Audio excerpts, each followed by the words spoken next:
Hey there, it's Marley. Welcome to my booktube channel.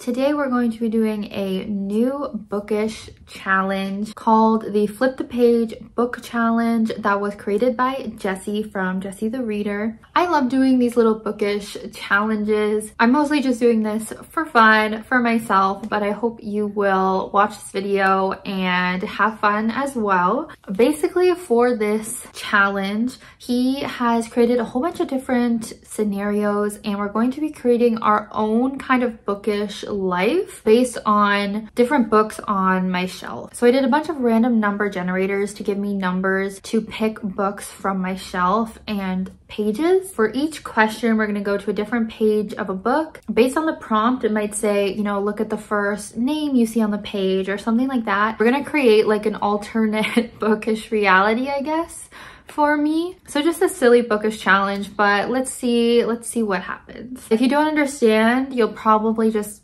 pick up on it as we go. So for example, the very first one is, you're getting a new identity. Let the coordinates guide you to a book. Flip to the page you were given and the first name you see is your new name. So we're finding my new name. The coordinates I randomly generated were 3388. So we're gonna go to the third shelf and pick the third book. So 1, 2, 3. You can see the first couple shelves. So I'll go 1, 2, 3, and that's going to be Blue Lily Lily Blue by Maggie Stiefvater. So then we're gonna go to page 88, and the first name I see is gonna be my new name. This is very important. Okay, first name I see.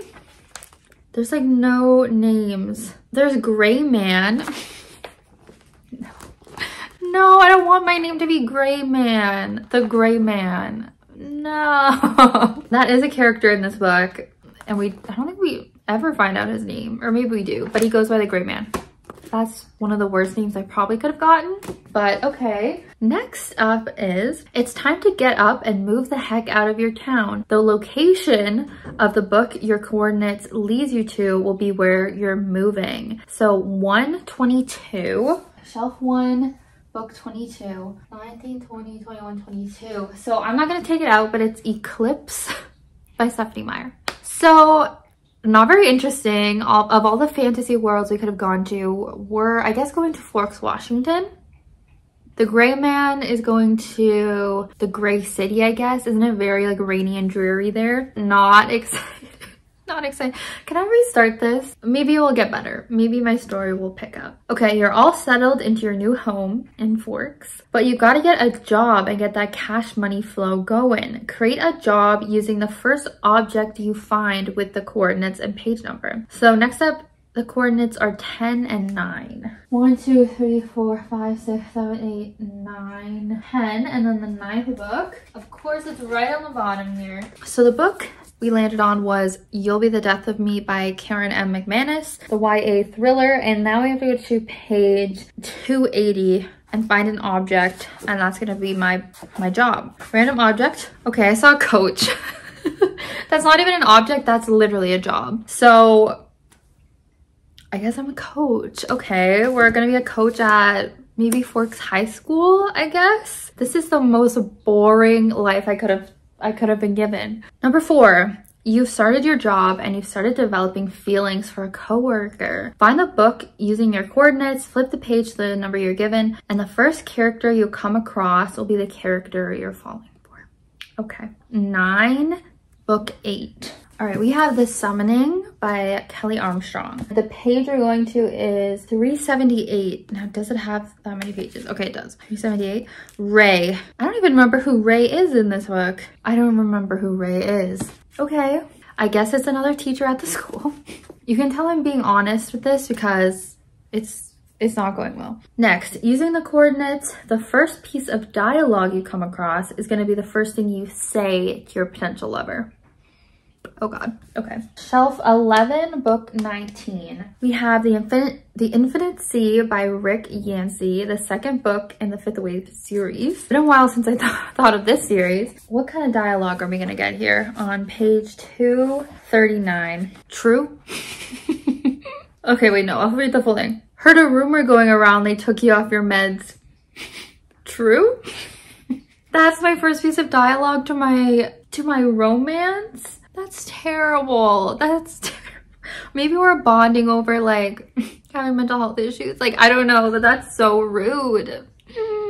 That's terrible. Oh my God. Oh my God. Number 6, that line really got to them. Next thing you know, you're in love. You're going to propose, but buying a wedding ring is too expensive. The first object you come across will be what you propose with.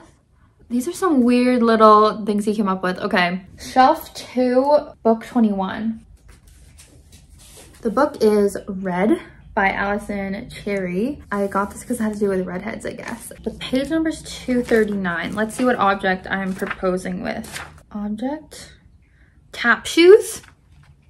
Okay, that's actually kind of cute. So we're doing like a dance routine to propose. That's the best, like that's the best answer we've gotten, honestly. That's the cutest answer we've had. We've arrived at your wedding. So a lot of this is focused on the relationship. Find the book using your coordinates, blah, blah, blah. And the first piece of dialogue you find will be your first line in your vows. Okay, we're getting a little repetitive, but okay. Book 5, or shelf 5, book 5. We have City of Glass to Cassandra Clare.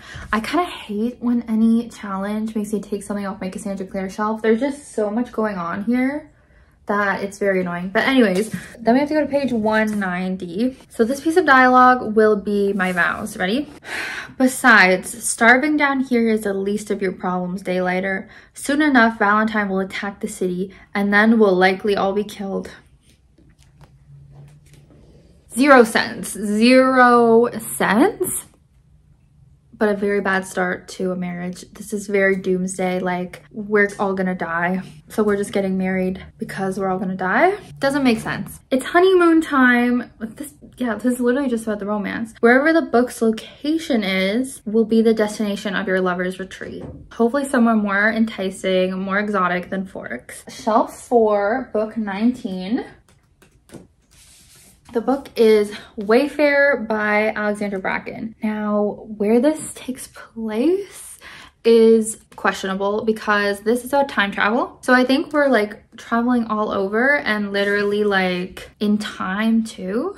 Okay, but when I open the book up here, it does say prologue at least takes place in London, 1932. But then over here, it says the main part of the book is taking place Texas, 1905. I don't know if we have any other pages like that that's set where we are. Oh, New York City, 1776. So they're just traveling all over in this book. No. So is that like the best honeymoon you could have? Like, are we just traveling all through space and time for our honeymoon? Maybe that is actually the best possible thing I could have landed on. Except that they're all like in the past where like we might not have like all of our rights and it might not be like a great time to go back to. Kind of an interesting thing to land on. Okay, time traveling honeymoon. That's like the most fantastical thing we've come across. I'm sneezing because that book was so dusty. Things got a little cray on the honeymoon and now you're expecting a baby. With the next coordinates, the first name you find will be the name of your firstborn child. That's exciting. Okay, so it's gonna be shelf 3, book 11. So we have Siege and Storm by Leigh Bardugo, the second book in the Grishaverse series, of course. I'm a little worried because I feel like a lot of these names in here are a little weird. We are going to page 320 and the first name we see will be my child's name. 320. Okay, so the first name I saw was a Darkling, which if you've read this, you may know is the villainous character in this. But I guess that's a name. And honestly, if my name is the Gray Man in this alternate reality, I guess it makes sense for my child to be called the Darkling. Like they're both like non-traditional names. Kind of like I'm passing down something. They're both kind of mysterious. This is brutal. This is really brutal. We're time jumping 5 years. Okay, more time travel. Your child is desperately begging for a pet. Find the book using your coordinates, and the first creature you come across will be your pet. If you don't find a creature, then the first object you find will have to be used as a pet replacement. We're going to shelf 10, book 14. So the book we have is Hand on the Wall by Maureen Johnson. Not a fantasy, so I don't think we're gonna get a creature. So let's see, we're going to page 58. And I guess whatever object, we'll have to replace it. Not like the first word I see being bed buggy. They looked faded and stained and vaguely bed buggy. So it's my son Darkling's first pet bed bugs. This is a horror. This is a horror story. I thought this was gonna be like a cute alternate like fantasy reality, but this is terrible. I kind of want to like restart this whole thing. I guess we're going with bed bugs as a pet. This is like when you land on all the worst options in MASH, when you play MASH, you know? Okay, your child is going to school. Using words on that page, create the name of their school. Random. Okay, 4 and 7, page 246 of, sorry, The Toll by Neil Shusterman. The name of their school. There's a couple of things I'm seeing here. It mentions The Toll literally tons of times. So they could go to like The Toll school. Also Thunderhead is mentioned a lot on here. I think they could go to like Thunderhead High. Or are they going to high school yet? They could go to Thunderhead Elementary. My mascot at one of my schools was Thunder, so I feel like that's why I'm like going with that word more. Anyways, it doesn't matter, but yeah, we'll go with Thunderhead. We're up to number 12. You decide you're going to start a YouTube channel for a side hobby. Find the book using your coordinates and find something on that page that will be the core topic of your channel. Okay, interesting. Going to number 6 and then book 5. We landed on the Rick Riordan shelf and on specifically The Serpent's Shadow, which is part of the Kane Chronicle series, the one based on Egyptian lore. Page 256. How much you want to bet it'll be about like an Egyptian god channel? Okay, 256. Oh gosh, I kind of feel like cheating here, but the first thing it landed on was, that my eyes landed on, was the word tiger. So I guess I have a YouTube channel about tigers and maybe like educating about them. Okay. Find the book using your coordinates. Using words on that page, create a YouTube channel name. 1221. That's my last shelf. Oh, we have a recenter read, and that is Everyone Here Is Lying by Sherry Lapina. Page 91. And my YouTube channel name is going to be, I guess I can use any words on this page to create my YouTube channel. Guys, this book has nothing to do with tigers, so it's kind of tricky, but maybe I'm gonna go with The Lonely Girl. There's a line here that says, Gully pauses, thinking about the lonely girl who had written in her diary. I think The Lonely Girl is like a very YouTube channel name. Whether that goes with tigers, no, it doesn't, but I feel like I must be lonely to be talking about tigers so much, so. Find a book, blah, blah, blah. The first piece of dialogue you see is how you'll greet your viewers each time you start a video. Oh my gosh, I didn't know that these were the type of prompts that were in this. This is funny. Okay, so shelf 9, book 9. We have returned to this series. This is the second book in the Darkest Power series now. First piece of dialogue on page 84 is my opening for my YouTube. We're sitting ducks here. Maybe it kind of works. Like maybe it kind of works again with the tiger theme. It's like, we're sitting ducks here and the tigers are gonna come. Like, I don't know. Or I could even continue the quote. We're sitting ducks here. All they have to do is lift this cover and they'll see us. 0 cents again, honestly, 0 cents. But yeah, kind of ominous to go with The Lonely Girl, like we're just sitting ducks here. Now you've decided to write a book. Using words from the page, create a book title. 324. All right, Alexandra Bracken returns to the challenge in the Afterlight from the Darkest Mind series. Page 90, and we will create a book. And this is another one that I guess I can just take any words from it. Too tired to fight. Kind of goes with my opening of my channel of we're all sitting ducks here, like too tired to fight. Kind of a depressing theme.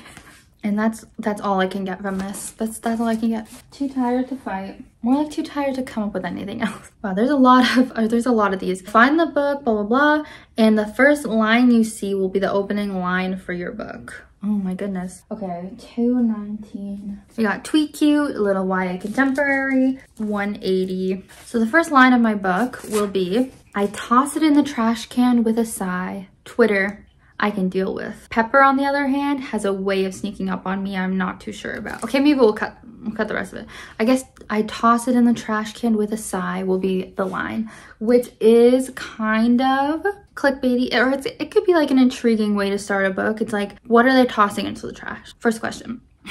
Why are they doing it with a sigh? And this kind of goes with my whole melancholy vibe we have here. Okay, plot twists now. The reason you even created a new identity for yourself is because a killer was after you. Now that you're a mega famous author and YouTuber, I wish, they've tracked you down again and they're coming for you. Find the book using your coordinates. First character you see will be your killer. Okay, finally spicing this up a little bit. Shelf 6, book 6. Rick Riordan again, and we have the first, I think this is the first, Magnus Chase book, which I never took the sticker off, by the way. Oh, that's probably hopeless now. Page 76. Let's see who my killer is. Okay, potential killer. Magnus. Ah, literally Magnus, the main character. If he's trying to kill me, then I must be the villain. If he's trying to kill me, I must be the true villain. Like, he's such a nice, good guy. And honestly, I am the gray man. Like, I kind of am morally gray anyways. And I am the father of the Darkling, an actual villain. So I don't blame him. I don't blame him. One day you're setting up to film a YouTube video when you're suddenly struck by the killer. For the next book, the first object you come across is what they used to kill you. 312. Oh. Okay, we've had some repetitive series, so we're back to the Grishaverse. 297, we're gonna find the object used to kill me. Fire. Oh, shoot. That's gonna hurt. Using fire to try to kill me. Yikes. Does that make sense with Magnus? I guess. He's kind of like a demigod, isn't he? Final ending to this. Find the next book. The first line you see will go in your tombstone. Wow. Didn't expect it to go this way. I feel like I've been having all these depressing phrases the whole time. Watch the one on my tombstone be the only like happy one. Shelf 5, book 6. Not Cassandra Clare again. Oh. We got City of Fallen Angels. Let's find out what's on my tombstone. On page 186, the first line I see, he lifted her up so she stood on top of a broken speaker, making them almost the same height. It makes no sense. So honestly, the second line that I saw was because I love you, and that's just so much nicer. It doesn't totally make sense to have on a tombstone, but I feel like it is so much nicer of a message. So we're gonna say that it was that one. Thank you. Okay, that brings us to the end of this video. Hopefully it was somewhat entertaining for you. It was entertaining for me. That went in a direction I was not expecting. I did not fully look through those prompts or those questions before, so I didn't even know that's what was going to be asked. But this was a very terrible life. But if you guys do this video, I look forward to seeing it. Maybe I can bring back the bookish challenges. I doubt it. I doubt it. Yeah, thanks so much for watching. Be sure to subscribe for more bookish videos, bookish challenges, and I hope you have a great rest of your day. I will see you next time. Bye.